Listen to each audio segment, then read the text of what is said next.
My next guest is an author and activist whose books like So You Want to Talk About Race have helped create a more meaningful understanding of the impacts of racism in America. Ijeoma Oluo's latest book, Be a Revolution, How Everyday People Are Fighting Oppression and Changing the World, and how you can too.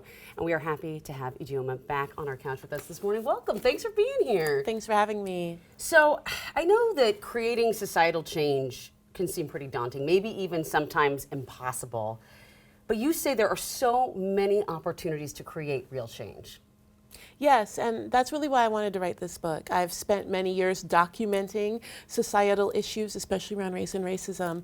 And time again, people would say, well, what can I do? What can I do? And I really wanted to show not only we can do things, but people have been doing really amazing things. And in such a positive way. You know, in the book, you talk about things that a lot of folks haven't thought about. For example, the revenge system of the patriarchy, which is prison and punishment, and it's really eye-opening. Why is it so important to offer systematic explanations like that one for why things are the way they are? Because that's where really we have power. We touch systems. So it can seem disempowering at first, like, well, what am I going to do about this whole system? But there's levers that we touch every single day, and we are told, oh, you can't change that. That doesn't have an impact on your life. But when we vote, when we spend our money, where we work, the conversations we have, where we decide to do business, all of that impacts these systems and impacts our lives in ways that we've been told not to investigate. Once we start looking at it and we realize it is systemic, then we're like, actually, I could do something today, and my kids could do something today. There's so much that we all could be doing to make real meaningful change in the lives of other people. Start agitating it a bit. So talking about societal issues in theories or overly academic text sometimes is kind of daunting for people. Some people just can't even focus sometimes, but what I love about your book is it's so engaging in the stories you share, in the discussions that are so powerful. How should we begin talking about these complex issues with our peers and, like you mentioned, our kids especially? You know, I actually love talking with kids about this. They really get it quickly. Yeah. Once you start asking them, showing them the systems in their lives. So I always tell kids, your peer group is a system, your church group is a system, your school is a system, your classroom. So let's look at how it functions. Who is treated well, who isn't, who's represented, who isn't, and what can you do in that space? And then they're like, wow, I don't have to wait till I'm 18 to vote. I can make change right now with how my friends are interacting with each other or how my teacher's treating us. And so it's really important to recognize that we all have power. And honestly, that's where it has the biggest impact in our lives. A lot of things happening in Washington, D.C. have these downstream effects that we're all very concerned with. But day to day, where systemic oppression hurts us is often how we're treated at the corner store.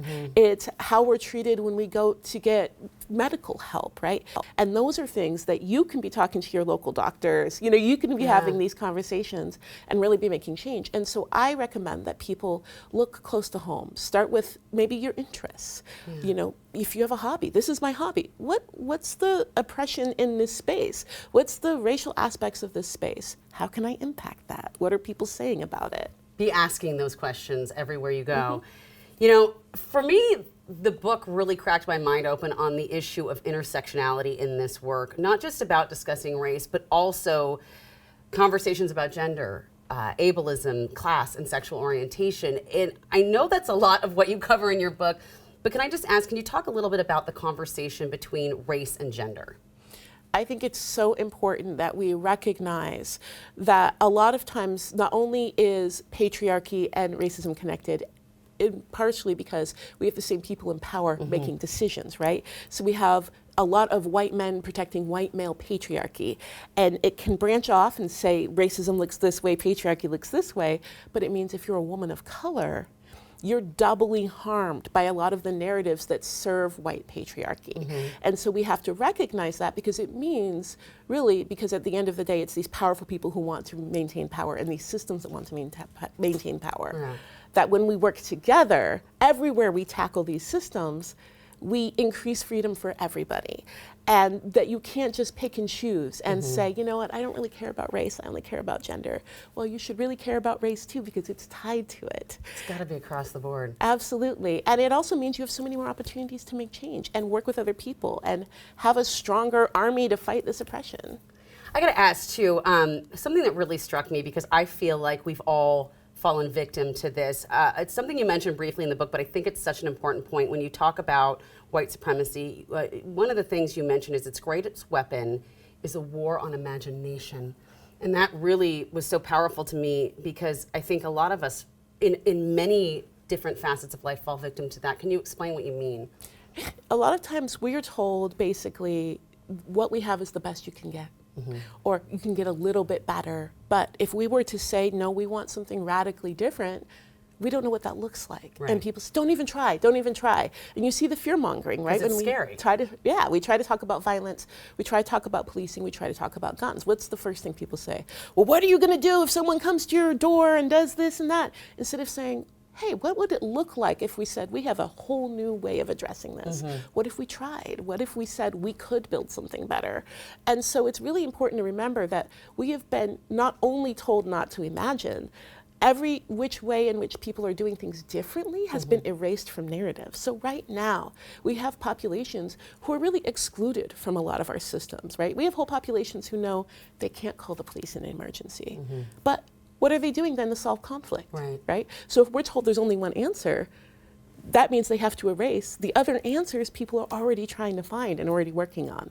And so it's really important that we realize that we have the capability to imagine something new and that people are doing it right now. They're doing it every day. So your by the way, the introduction to this book is admiringly vulnerable.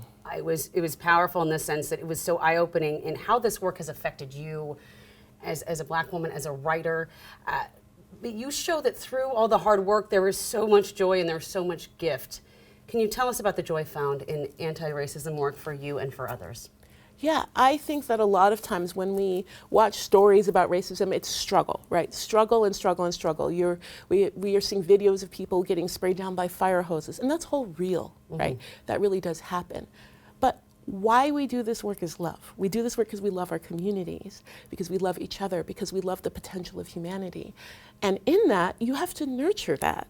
You can't just say, let all the love go, we're just gonna be pain until this problem is gone, and then we're gonna suddenly find joy and love. So nurturing joy, nurturing love, making connection, it guides us in the right direction. We know what's wrong, but how do we know what's right if we're not nurturing it? And that is the aspect of work that I think gets erased, that even I needed a really good reminder that I need to spend time in. Well, it's so important that we all remember that it's going to take the love, it's going to take this. It can't be the way it is now, and it's going to take our efforts, and we have to be open to learning and knowing that we haven't learned it all just yet. Absolutely. Thank you so much. It was a pleasure talking to you. Thank you. It was a real pleasure. Absolutely. And so just a reminder, my friends, Ijeoma has several author events coming up. Third Place Books in Lake Forest Park on February 8th and Town Hall Seattle on February 9th. Go check it out.